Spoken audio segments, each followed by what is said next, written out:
Tuhan melakukan, menggenapkan apa yang diwahyukannya kepada saudara dan saya. Yang diperlukan adalah percaya.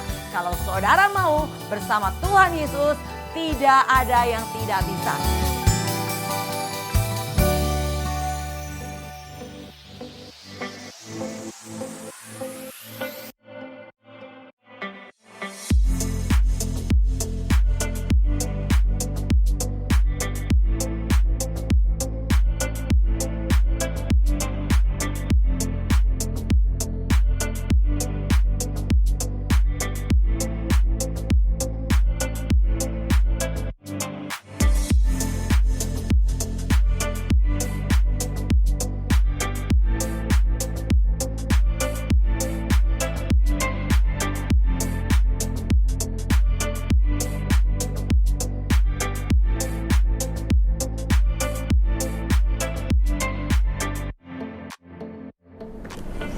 Shalom sahabat Brabos, salam jumpa kembali bersama GOB Generation of Breakthrough. Hari ini saya akan menyampaikan satu tema, Roh Kudus memberi kuasa. Sebelumnya mari kita satukan hati, kita berdoa. Tak hentinya kami naikkan syukur untuk kembali kesempatan yang Tuhan percayakan. Kami belajar kebenaran firman-Mu Tuhan. Mari Allah Roh Kudus sendiri wahyukan hikmat pengertian untuk kami mengerti isi hati Tuhan di penghujung akhir zaman ini. Berbicaralah Tuhan, kami siap mendengarkan dalam nama Tuhan Yesus. Haleluya, amin. Sahabat Brabos, bacaan kita dari Kisah Para Rasul 1 ayat ke-8. Tetapi kamu akan menerima kuasa kalau Roh Kudus turun ke atas kamu, dan kamu akan menjadi saksiku di Yerusalem dan di seluruh Yudea dan Samaria dan sampai ke ujung bumi. Ya saudara, Roh Kudus adalah satu pribadi yang dijanjikan oleh Tuhan Yesus bagi kita orang percaya, khususnya para murid yang diberikan sebagai penolong atau penghibur, dan dia akan tinggal di dalam kehidupan orang percaya sampai selama-lamanya. Wow, luar biasa ya saudara ya. Nah, kita pelajari bagaimana kuasa Roh Kudus bekerja. Yang pertama, caranya ialah turun atas orang percaya. Seperti kita baca dalam Lukas 24 ayat 49. Dan aku akan mengirim kepadamu apa yang dijanjikan Bapakku. Tetapi kamu harus tinggal di dalam kota ini sampai kamu diperlengkapi dengan kekuasaan dari tempat tinggi. Ya saudara, ayat tadi berkata bahwa Tuhan dikatakan berkata kepada para murid untuk tinggal di dalam kota sampai kamu diperlengkapi dengan kekuatan dari tempat tinggi. Dan siapakah yang dimaksud oleh Yesus bahwa kekuatan yang maha tinggi itu adalah Roh Kudus tentunya saudara ya. Jadi para murid diminta untuk tetap tinggal di tempat atau di kota, untuk berdoa sambil menantikan janji Roh Kudus yang akan diberikan sebagai penolong bagi mereka untuk memperlengkapi satu tugas panggilan untuk pergi jadikan seluruh bangsa muridku. Nah saudara, apa yang berasal dari tempat tinggi tentunya berasal dari surga ya saudara. Dan itu turun atas orang percaya untuk menggenapkan apa yang telah dijanjikan Yesus, yaitu Roh Kudus. Yesus tidak memberikan apa yang sumbernya gak jelas. Sangat jelas saudara bahwa Roh Kudus bersumber bukan dari dunia, tapi bersumber dari tempat tinggi atau yang disebut surga saudara. Sama dengan tempat di mana Yesus berasal. Nah itulah saudara, Roh Kudus yang dijanjikan oleh Yesus yang hari ini bekerja di antara orang percaya. Yaitu pertama diterima oleh para murid di loteng Yerusalem. Mereka berdoa menanti-nantikan. Tapi tahukah saudara bahwa ternyata tidak semua murid yang mendengar apa yang dikatakan Yesus sebelum Yesus naik ke surga. Bahwa ada 500 murid yang berkumpul dan Yesus memberi pesan demikian untuk mereka tinggal di kota berdoa sambil menantikan Roh Kudus. Ternyata saudara pada saat Roh Kudus dicurahkan di hari Pentakosta cuma tinggal 120 murid. Kemanakah yang 380? Ternyata mereka gak sabar menanti janji saudara. Oleh karena itu ini ada pelajaran buat kita semua. Sabar nantikan janji Tuhan. Tuhan punya janji buat saudara dan saya.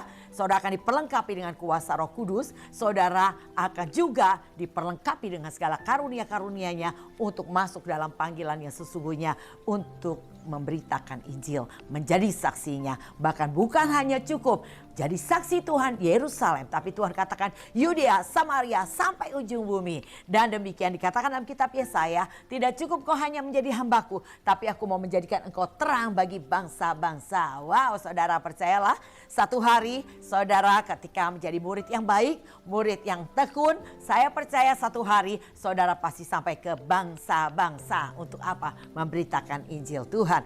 Nah saudara, bagaimana kuasa Roh Kudus bekerja? Yaitu pertama, turun atas orang percaya.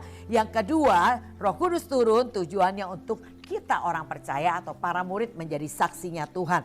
Jadi dampak dari Roh Kudus yang turun atas para rasul itu membuat mereka menerima otoritas atau kuasa atau disebut dunamos. Kisah 1 ayat 8 tadi kita baca, maka kalau Roh Kudus turun atasmu, kau akan menjadi saksiku di Yerusalem, Yudea, Samaria sampai ujung bumi. Untuk apa saudara menjadi saksinya Tuhan? Saksi berarti orang yang melihat dan orang yang mengalami. Nah saudara, dimulai dari saya, dimulai dari saudara. Mari saudara alami Tuhan, mengalami proses-proses di tengah masalahmu, di tengah goncangan, di tengah pergumulan, di tengah penderitaan dan aniaya. Di situ ada cerita tentang Tuhan saudara. Jadi oleh karena itu jangan engkau lari dari proses. Engkau tidak akan pernah mengenali Tuhan. Hosea 4 ayat ke-6 dikatakan demikian. Umatku binasa karena tidak mengenal Allah, karena engkaulah yang menolak pengenalan itu, maka aku menolak engkau menjadi imamku, dan karena engkau melupakan pengajaran Allahmu, maka aku juga akan melupakan anak-anakmu. Ya saudara, dikatakan umatku binasa. Kenapa? Karena mereka tidak mengenal Allah. Kenapa mereka tidak mengenal Allah? Karena mereka selalu menolak pengenalan Allah. Saudara hanya mengenal Tuhan sebagai Jehovah Jireh, Allah yang menyediakan ketika engkau dalam kekurangan. Engkau akan mengenali Tuhan sebagai Jehovah Rafa, Allah penyembuh, yaitu ketika engkau dalam keadaan sakit. Dan kau bisa mengenali Tuhan Allah sumber damai sejahtera ketika engkau dimaki, dianiaya, difitnah. Kau akan kenali Dia sebagai Allah sumber damai sejahtera ketika engkau datang kepada Tuhan. Nah inilah saudara yang Tuhan mau untuk kita mempunyai cerita tentang Tuhan. Mempunyai pengalaman pribadi dengan Tuhan. Dan itu yang akan kita saksikan. Kita bukan menyaksikan hanya sekedar teori, tapi saudara akan menyaksikan dengan pengalaman. Apa yang saudara alami dan apa yang saudara lihat, itu yang kita akan saksikan. Betapa hebatnya Tuhan. Jadi saudara percayalah, setiap proses kehidupanmu Tuhan punya tujuan.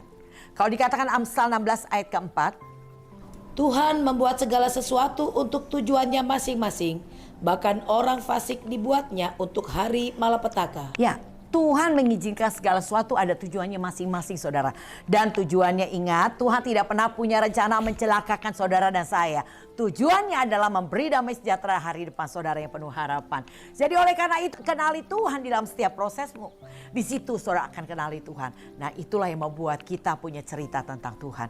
Kenapa umat Tuhan binasa? Karena mereka tidak mengenal Allah. Karena mereka yang menolak pengenalan Allah. Itu orang-orang yang selalu lari dari proses. Ketika diproses marah, ketika diproses kecewa, ketika diproses mengundurkan diri. Nah ini adalah orang-orang yang tidak pernah mengenal Tuhan secara pribadi ya saudara. Oleh karena itu setiap pengalaman saudara tujuannya untuk saudara menjadi saksinya Tuhan. Saudara mengalami, saudara melihat dan saudara menceritakan. Dan orang lain terimpartasi dengan cerita saudara sehingga mereka melakukan dan mereka juga mengalami dan mereka melihat dan mereka juga menceritakan lagi. Nah demikianlah saudara proses murid memuridkan ya saudara. Nah inilah yang Tuhan mau untuk kita lakukan.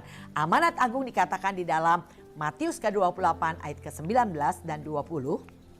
Karena itu pergilah, jadikanlah semua bangsa muridku dan baptislah mereka dalam nama Bapa dan Anak dan Roh Kudus. Dan ajarlah mereka melakukan segala sesuatu yang telah kuperintahkan kepadamu. Dan ketahuilah, aku menyertai kamu senantiasa sampai kepada akhir zaman. Ya, saudara dikatakan, ajarlah mereka melakukan segala sesuatu yang telah kuperintahkan kepadamu. Jadi dimulai dari saudara dan saya, kita diajar sama Tuhan kebenarannya, kita mengalami Tuhan secara pribadi melalui proses, kita punya cerita dan kita kembali berbagi buat orang lain. Kita muridkan mereka, kita ceritakan pengalaman kita dan mereka melakukan kembali dan mereka punya cerita dan mereka membagikan kembali. Itulah proses murid memuridkan yang Tuhan inginkan untuk kita lakukan. Kita dipanggil sebagai orang percaya bukan dengan tujuan memenuhi gereja. bukan dengan tujuan memenuhi tempat persekutuan doa. Tapi Tuhan memanggil saudara dan saya, tujuannya adalah untuk engkau menjadi saksinya Tuhan. Menceritakan apa yang kau alami, apa yang kau lihat, itu yang kita mau bagikan saudara. Nah itulah saudara proses untuk menjadi saksinya Tuhan. Seseorang biasanya kalau kita cerita misalnya terhadap orang yang kecanduan narkoba dan kita bercerita, mereka akan bilang kamu nggak tahu sih karena kamu nggak ngalami. Tapi kalau orang yang punya pengalaman yang sama dengan mereka, bahkan mungkin lebih parah dari mereka, berbagi cerita tentang bagaimana Tuhan memulihkan hidupnya, saya percaya itu akan berdampak buat mereka. Jadi Tuhan izinkan pengalaman demi pengalaman hidup saudara. Mungkin kau punya masalah dalam rumah tanggamu, tetapi ketika kau datang sama Tuhan, kau pulihkan rumah tanggamu dan kau punya cerita tentang Tuhan. Dan saya percaya Tuhan akan kirim banyak orang yang punya pengalaman seperti saudara, sehingga saudara bisa berbagi cerita apa yang saudara alami tentang pergumulan yang pernah engkau lalui dan engkau berkemenangan. Engkau yang punya masalah dengan anak yang memberontak dan engkau bergumul dengan Tuhan dan Tuhan memulihkan anakmu dan engkau punya cerita. Sehingga ada banyak orang yang Tuhan kirim kepada saudara yang mempunyai anak yang memberontak. Ketika engkau punya cerita secara pribadi, pengalaman yang kau alami, apa yang kau lihat, maka itu akan membawa dampak bagi mereka yang mendengarnya. Nah itulah saudara tujuan Tuhan memanggil kita untuk menjadi saksinya Tuhan. Jadi apa yang saudara lihat, apa yang saudara alami, apa yang saudara rasakan bersama Yesus, itu yang kita harus beritakan. Dan itu yang dilakukan oleh para rasul di berbagai tempat. Jadi hasil yang diterima adalah semakin banyak orang-orang yang mendengar kesaksian mereka dan pada akhirnya menjadi murid-murid Kristus juga. Ayo saudara, mari kita punya pengalaman tentang Tuhan, punya cerita tentang Tuhan dengan cara jangan pernah lari dari prosesmu, karena proses itu ada karena Tuhan punya tujuan. Untuk apa? Kau mengenali Dia sebagai pribadi yang hebat, pribadi penolong yang dahsyat saudara. Ketika saudara selalu mau menghadapi setiap proses hidup saudara dengan selalu mengandalkan dan bergantung sama Tuhan dan kau punya cerita tentang Tuhan, saya percaya saudara jadi orang yang cengeng. Saudara akan sedih ketika mendengar cerita tentang Tuhan. Bukan sedih karena sesuatu yang gak ngenakin saudara, tetapi saudara terharu banget sama Tuhan. Bagaimana Tuhan begitu sangat amat baik buat kita semua. Dia selalu menolong setiap masalah kita. Dia selalu memberi solusi untuk setiap pergumulan kita. Dan bahkan ketika kita lemah Dia kuatkan. Waktu kita berduka Dia hiburkan. Wow saudara, Tuhan kita itu hebat. Yesus bukan hanya sekedar cerita yang ada di dalam Alkitab, tapi Yesus adalah pribadi yang nyata dan terlebih Roh Kudus, rohnya yang diberikan kepada kita tinggal bersama kita sampai kesudahan zaman. Saudara akan mengenali betapa indahnya hidup di dalam Tuhan. Betapa bangga saudara masuk dalam panggilan Tuhan. Saudara akan bersyukur karena anugerah Tuhan yang begitu besar. Percayalah saudara, walaupun itu hanya sekedar lagu, tapi saya percaya bukan hanya lagu, tapi tercatat di dalam Alkitab bahwa sehelai rambut pun tidak akan terjatuh tanpa seizin Tuhan. Ya. Setiap musim akan selalu berganti. Nah saudara, kita percaya bahwa ada musim-musim hidup saudara. Waktu engkau di titik terendah, engkau dalam keadaan terpuruk. Hai saudara, semangatlah karena sebentar lagi engkau akan melihat Tuhan mengangkat engkau tinggi saudara. Contohnya siapa? Kita sering mendengar cerita tentang bagaimana titik terendah yang dialami oleh Sadrak, Mesak, Abednego. Api yang dipanaskan 7 kali lebih panas. Yang gak mungkin orang bisa hidup di dalam api tersebut. Bahkan dia mengusung Sadrak, Mesak, Abednego, belum sampai masuk ke api ia sudah hangus terbakar. Bisa bayangkan. Tapi Sadrak, Mesak, Abednego dia tetap memandang fokus kepada Tuhan. Dia tetap tidak mau menyembah kepada patung itu. Sehingga pada saat ia dilempar ke dalam api, disitulah kuasa Allah bekerja. Bagaimana raja melihat ada satu pribadi seperti anak dewa dikatakan. Dan ketika dipanggil Sadrak, Mesak, Abednego keluar, wow ternyata tidak selai rambut pun yang terbakar, pakaiannya juga terbakar. Dan itu membuat orang berkata, tidak ada Tuhan seperti Tuhannya Sadrak, Mesak, Abednego. Maka Tuhan dimuliakan. Dan berikutnya Sadrak, Mesak, Abednego diberi kekuasaan atas wilayah Babel. kecipratan berkat kemuliaannya saudara. Nah oleh karena itu bertahan di titik terendah. Jangan engkau menyerah di titik terendahmu. Jangan engkau mundur di titik terendahmu. Karena di titik terendah engkau akan lihat kuasa Tuhan yang dahsyat akan mengangkat engkau tinggi saudara. Contohnya lagi Daniel, titik terendahnya adalah gua singa dengan singa-singa yang lapar.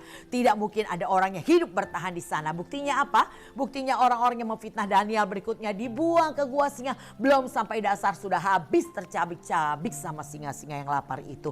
Nah saudara lihat di titik terendah Daniel tetap berdoa. Inilah kekuatan yang hebat. Dia tetap mengandalkan Tuhan. Dia tidak berhenti berdoa. Dan ketika ia tetap berdoa, maka di titik terendah Daniel dan semua orang melihat kuasa Tuhan yang hebat. Raja Darius berkata, semua harus menyembah kepada Tuhannya Daniel. Dan berikutnya Daniel sama pemerintahan Darius diberi kekuasaan. Luar biasa bukan? Oleh karena itu saudara jangan menyerah di titik terendah. Di titik terendah semangat. Kenapa? Karena engkau akan melihat Tuhan akan mengangkat engkau tinggi ya saudara. Yang penting adalah fokus. Jangan bergeser fokusmu. Tetap kau fokus sama Tuhan. Matamu tetap tertuju kepada Tuhan. Belajar abaikan semua keinginan yang kau alami. Dan terus tekun pikul salibmu sampai tuntas. Dan kau akan lihat betapa hebat Tuhan akan menolong mengangkat engkau tinggi. Amin. Nah saudara kalau melakukannya saudara akan mengalami, saudara melihat, saudara akan punya cerita tentang Tuhan. Yang ketiga saudara, sasarannya Roh Kudus dikatakan bekerja punya sasaran atau tujuan, yaitu seluruh wilayah mendengar Injil. Kalau dikatakan Matius 24 ayat yang ke-14. Dan Injil kerajaan ini akan diberitakan di seluruh dunia menjadi kesaksian bagi semua bangsa. Sesudah itu barulah tiba kesudahannya. Ya, itu tujuannya, itu Injil kerajaan ini harus diberitakan sampai ke seluruh dunia. Menjadi kesaksian bagi semua bangsa. Sesudah itu barulah tiba kesudahannya. Artinya apa? Kesudahan yang kita nantikan ini adalah pengangkatan orang percaya.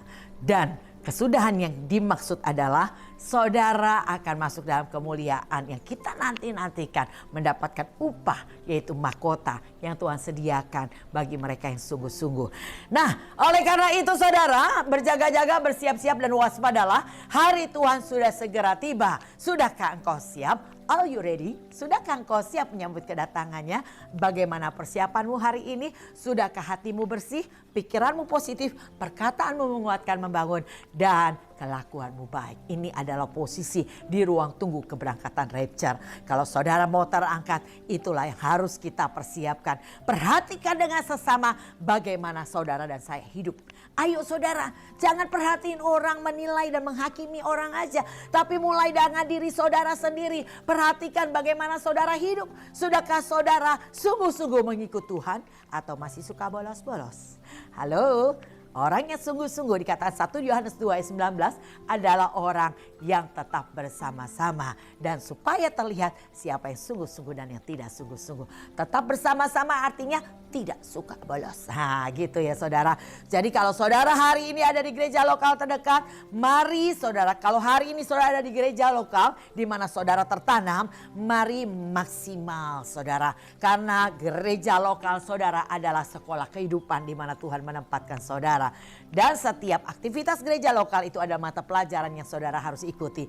Ambil semua saudara. Kalau saudara kerja gimana? Ada aktivitas malam hari di mana saudara bisa mengambilnya.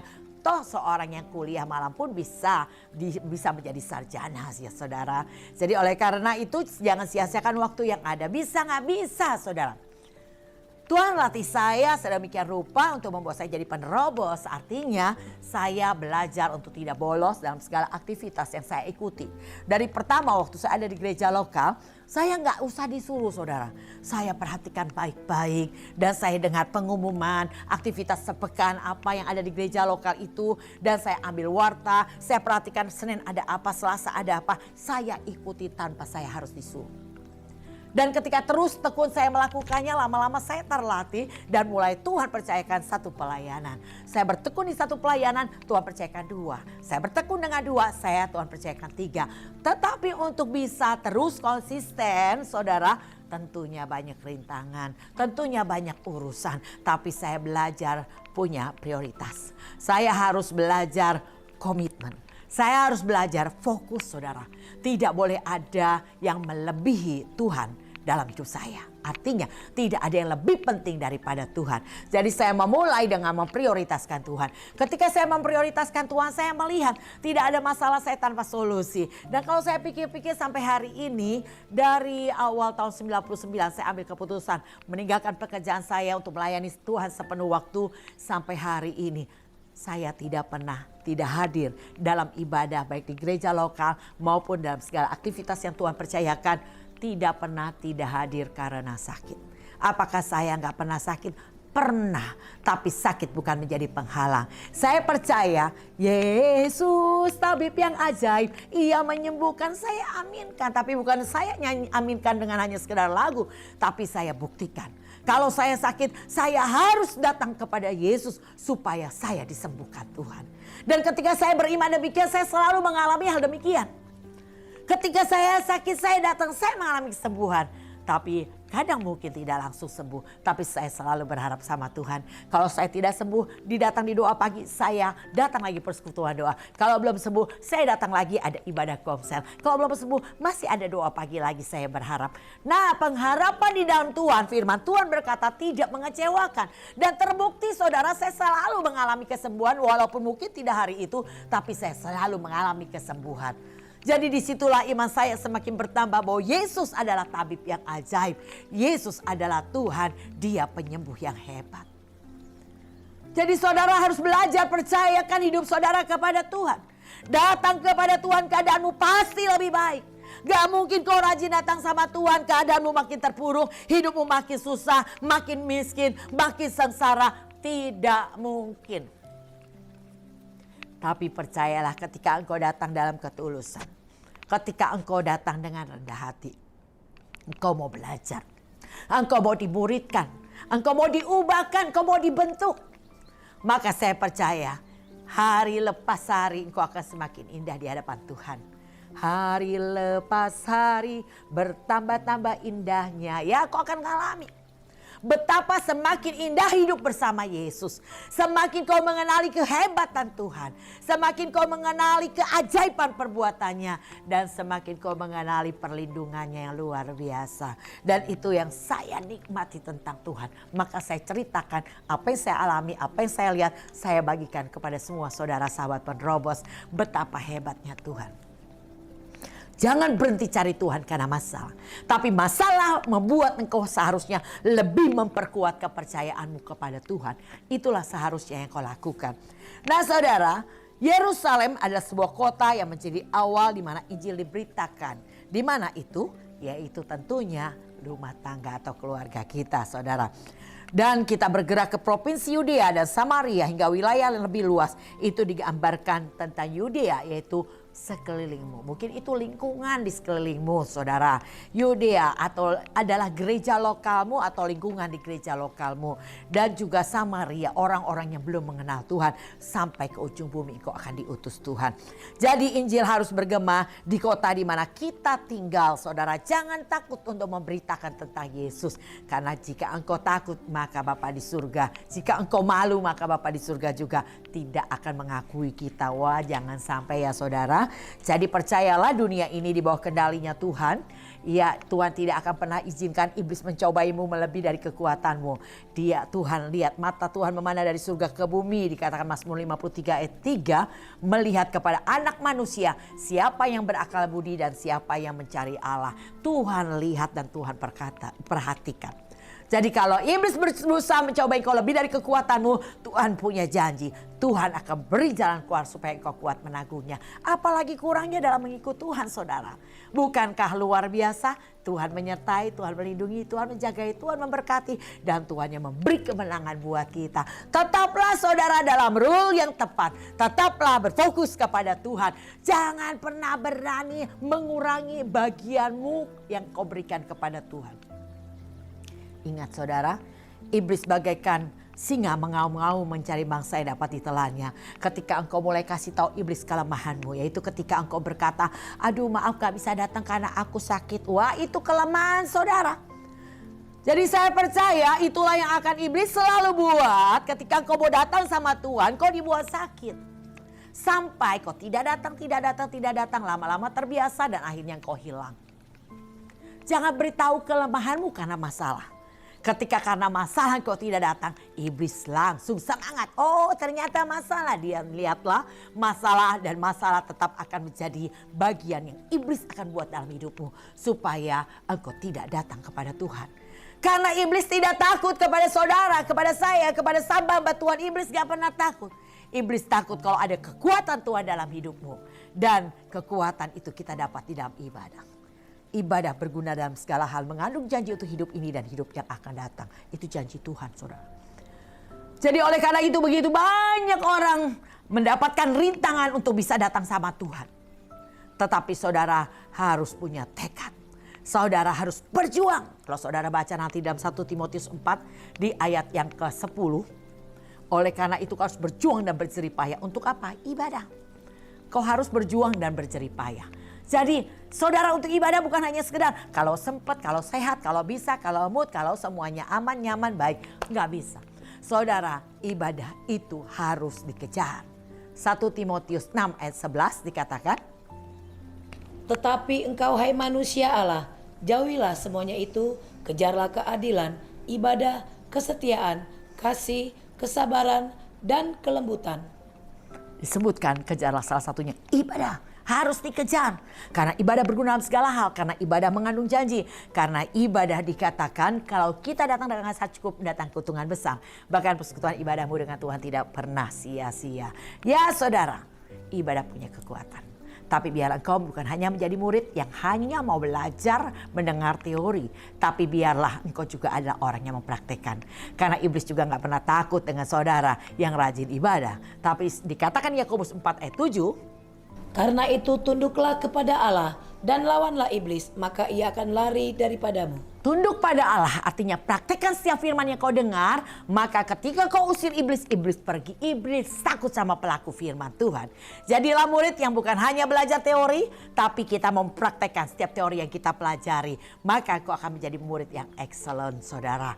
Seorang murid akan menjadi pintar bukan karena teori. Seorang murid akan menjadi pintar karena praktek. Makanya seorang dokter akan menjadi dokter yang hebat ketika dia punya jam terbang yang tinggi. Untuk apa? Untuk mengobati orang yang sakit ya saudara.